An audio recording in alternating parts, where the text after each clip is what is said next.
కారుమూరి కొడుకు అరెస్ట్ అన్నటువంటి వార్తని హైలైట్ చేశారు. మద్యం రవాణా స్కామ్లో ఈడీ దూకులు, తండ్రి నాగేశ్వరరావుకి సమన్లో అన్నటువంటి. లేకపోతే సామాన్యులు కంపెనీలు పెట్టాలి అంటూ చంద్రబాబు నాయుడు స్టేట్మెంట్ హైలైట్ చేశారు.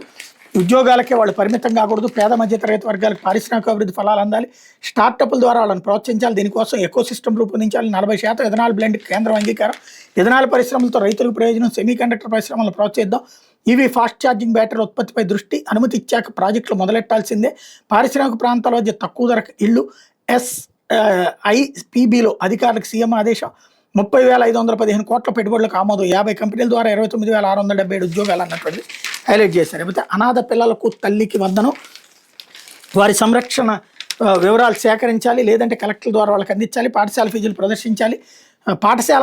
ప్రదర్శించాలి, పబ్లిక్ డొమైన్లో అందుబాటులో ఉంచాలి, విద్యాశాఖపై సమీక్షలో మంత్రి లోకేష్ ఆదేశం, తల్లికి వందనం పథకం నిధులు అనాథ పిల్లలను కూడా అందేలా చర్యలు చేపట్టిన విద్యాశాఖ మంత్రి లోకేష్ ఆదేశించారు. వాళ్ళ సంరక్షకుల వివరాలు సేకరించాలని, ఎవరు లేని పక్షంలో కలెక్టర్కి పంపి అక్కడి నుంచి పిల్లలకి చేరేలా చూడాలని సూచించారన్నటువంటిది హైలైట్ చేశారు. లేకపోతే కృష్ణలంక కలకలం అంటూ